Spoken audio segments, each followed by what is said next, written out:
आए। उन महात्मा ने अपनो कमंडल लियो और एकांत में बैठ के भजन करने लगे। जब भजन पे बैठे तो पतिव्रता औरत अपने पति को लेकर के, उसका पति अंधा था और कोढ़ी था, तो पति को लेकर के निकल रही थी उस रास्ते से। बहुत पतिव्रता थी। अचानक पति जो था अंधा, उसका पैर महात्मा के शरीर से लग गया। एकदम नेत्र खुले और जैसे ही नेत्र खुले दादा, नेत्र खुलते ही खुलते श्राप दे दिया कि तू अपने पति को लेकर के जा रही है, पति के आसक्त है, मेरा अपमान कर दिया, जा। मैं श्राप देता हूं कि कल सुबह का सूरज जैसे ही निकलेगा वैसे ही तेरे पति की मृत्यु हो जाएगी। अब जो श्राप लगो वो भी पतिव्रता औरत है, उसने उंगली में बही जल लिया और जवाब दिया कि अगर आप सच्चे संत हैं तो मैं सच्ची पतिव्रता हूं। अगर सूरज में हिम्मत है तो कल निकल के दिखा दे। अगर सूरज में हिम्मत है तो कल निकल के दिखा दे। और सूरज नहीं निकलेगा तो पति की मृत्यु नहीं होगी। महाराज एक दिन ना आए, 2 दिन ना आए, 10 दिन है गए, कोई भी नाम और निशान नहीं सूरज का। देवी देवता गढ़ मैया अनसुईया आएगी। मैया अनसुईया ने जवाब दो उस माँ को कि हे देवी आप ये न करें, सब परेशान हैं। मैं आपको एक उपाय बताती हूँ। उपाय क्या है? उपाय ये है कि अगर कोई पतिव्रता औरत कच्चा धागा लेके कच्चे घड़े में बांध के कुएं से पानी निकाले और इसके पति के ऊपर डाल दे तो पति ठीक हो जाएगा, सूरज भी निकल आएगा। अब इतना बड़ो काम कैसे कौन करे? जगह बेजगह पत्र राजा जनक ने भेजे। एक चिट्ठी अवधपुरी में मैया कौशल्या ने पढ़ी तो राजा दशरथ से आज्ञा मांगी, नाथ अगर आपकी आज्ञा हो तो मैं जाती हूँ और कच्चा धागा लेके कच्चे घड़े में बांध के पानी डाल के आऊंगी। जाओ। कौशल्या का निकलना हुआ तब तक अवधपुरी की मेहतरानी ने कौशल्या को रास्ता रोक दियो। बोले कहाँ जा रही हो देवी? जवाब दिया वो छोटा सा काम करना है। पूरी बात बताई। मेहतरानी बोली अरे देवी छोटा मुंह बड़ी बात कर रही हूँ। जब आपके राज्य के नौकर इतना काम कर सकते हैं तो रानियों को क्या जाने की जरूरत है? बोले कर लोगी? बोले बिल्कुल, जाओ। मेहतरानी ने 16 श्रृंगार किए। 16 श्रृंगार करके महाराज जनकपुरी में पहुंची। कच्चा धागा लिया, कच्चे घड़े से बांधा, कुएं से पानी निकाला, जैसे ही छोड़ा है तुरंत वो निरोगी हुआ। आकाश से पुष्पों की वर्षा होने लगी और सूरज भी निकल आया। बोलिए गोविंद भगवान की। जैसे ही सूरज निकलो बात खत्म नहीं हुई। दादा राजा जनक ने यह विचार किया कि अवधपुरी के मेहतरों में भी बड़ी शक्ति और बड़ा ज्ञान है, बड़े पतिव्रता है। लेकिन आज जब स्वयंवर हुआ तो राजा जनक ने विचार किया कि जब अवधपुरी के मेहतर इतना बड़ा काम कर सकते हैं, अगर हमने को चिट्ठी भेज दी और राजा ना आए कि को मेहतर को भेज दो, तो अगर मेहतर ने धनुष तोड़ दो तो सीता भेजनी पड़ेंगे। इसीलिए महाराज अवधपुरी में पत्र नहीं गया। बोलिए गोविंद भगवान की। यहाँ लेकर के विश्वामित्र चले राम और लक्ष्मण पर। चलते जा रहे, क्या देखा रास्ते में एक पत्थर की बनी, वो जो कहते हैं ना कि वो पत्थर है।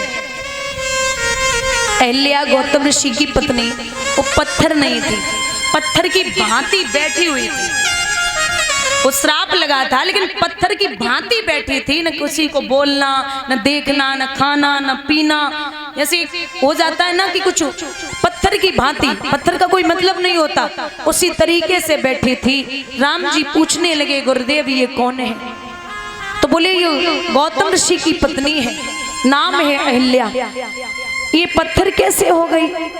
जवाब दिया ऐसे, इसके पति ने श्राप दिया। क्यों? बोले ये अहिल्या दिखने में बहुत सुंदर थी और अति की सुंदर तो उन्हीं की ना होते।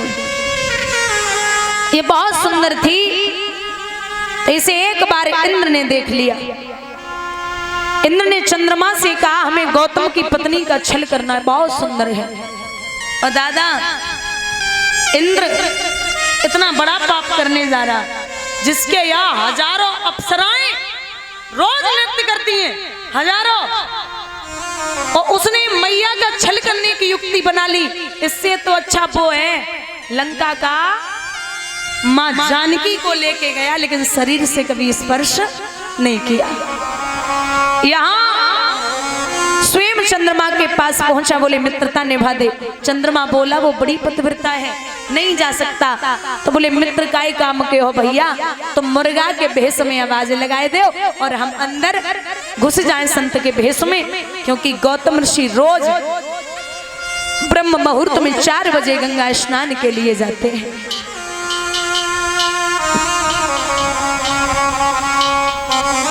मजबूर हुआ, रात्रि के 1-1:30 बजे क्या किया चंद्रमा ने,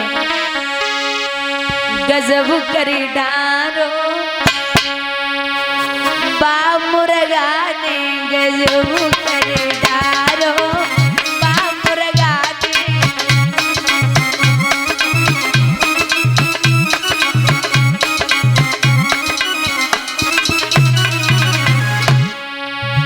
आधी रात पे बांगजन बोली,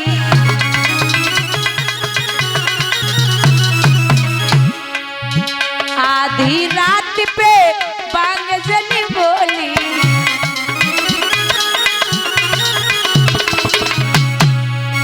तब ऋषि वर ने अखियां खोली।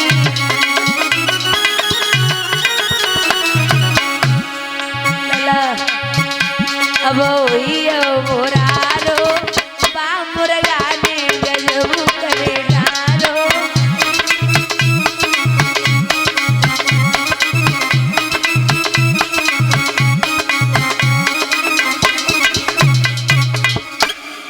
एक 1:30 बजे आवाज लगाई, गौतम ऋषि वहां से चले, कमंडल उठाए कि लगा सवेरा हो गया। गंगा स्नान पहुंचे करने के लिए, तो गौतम ऋषि को देख के मैया गंगा बोली, अरे गौतम क्या है? बोले क्यों मैया, सुबह हो गई। क्या बोल रहा है, समय देख कितना हुआ मैया। बोले अरे रात्रि है,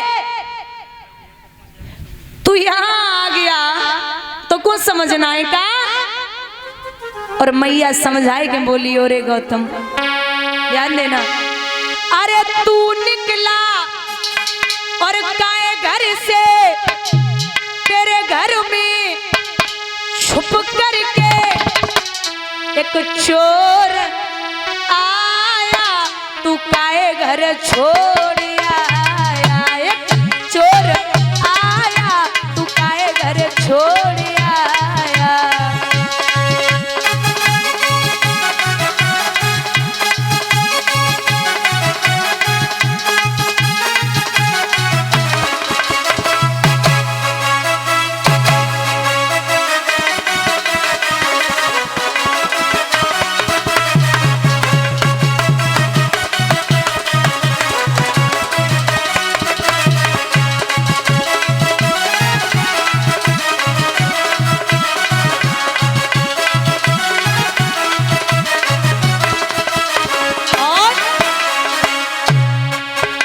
तेरे घर में रही चोरी है, बोली वो चोरी नहीं छिछोरी है। तेरे घर में रही चोरी है, वो चोरी नहीं छिछोरी है।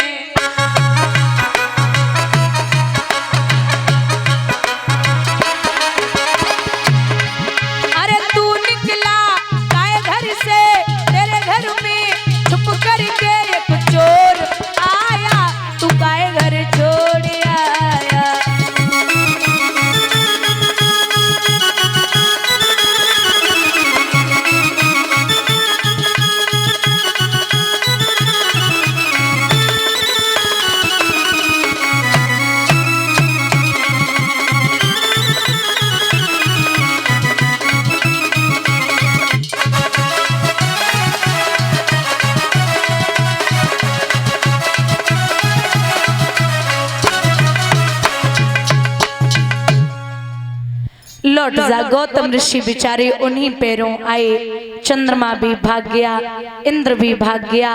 अपनी पत्नी से कहा कि मुझे पता है कि तू गलत नहीं है, हम जानते हैं कि तू गलत नहीं है, लेकिन ये समाज नहीं जीने देगा, इसलिए मैं आपको नहीं रख सकता। जाओ, मैं श्राप देता हूं कि आप पत्थर हो जाओ। चरणों पे गिर पड़ी, प्रभु मेरा उद्धार कैसे होगा? तो जवाब दिया, स्वयं परमात्मा आकर के त्रेता युग में आपका उद्धार करेंगे। भगवान ने जमीन पे ठोकर मारी, धरती पे धूल के कण जब अहिल्या पे पहुंचे तो भगवान के परिक्रमा लगाए और आकाश में चली गई। आगे बढ़े तो विश्वामित्र ने कही है कि हे महाराज, मैंने देखा है आंखों से ताड़िका जो तुमने मारी है और गौतम ऋषि की नारी अहिल्या पद चरण कमल रज तारी है। सुनता हूँ स्वामी जादू है, हे नाथ तुम्हारे पंकज में और पत्थर में जान डालने की वो शक्ति नाथ है चरण में। अब उस धनुष को आपके अलावा कोई नहीं तोड़ सकता। पहुंचे जनकपुरी में, रात्रि भर विश्राम किया। सुबह महाराज विश्वामित्र ने दोनों बेटों को बगिया से फूल लेने के लिए भेजा। उसी बगिया में मैया सीता गौरी माँ का पूजन करने के लिए गई, क्योंकि चकोर चारू चौपड़ वाला बगिया के बीच सरोवर था। बस उसी सरोवर के समीप श्री गिरिजा जी का मंदिर था। राम ने सीता को देखा, सीता ने राम को देखा। संसार को नचाने वाला खुद नाचने लगा। पड़िए प्रेम की डोरी में चित चोर आप चित चोर हुए, सिय रूप अलंकिक रूप बना, राघव के नैन चकोर हुए। एक दूसरे को टकटकी लगाए के देख रहे तो चतुर सहेली सीता की बोली, बहना अगर ये राम आपके पति बन जाए तो बहुत अच्छा होगा। सीता मैया बोली, अबे तो हमने गौरी माँ को पूजन नहीं करो, और जब पूजन करूंगी तो एक ही चीज मांगूंगी, पति बने तो राम, वरना जीवन पर्यंत तक कुंवारी ही बनी रहो। गौरी मैया के पास पहुंची। माँ, जब तक प्रभु राम उस धनुष के पास न पहुंचे तब तक आप उस धनुष का भार कम मत करना। और एक बात कही है माँ सीता ने, और सभी बहनों को, माताओं को ये सत्य भी है, भगवान से एक ही बात कहनी है। लिखा है दादा,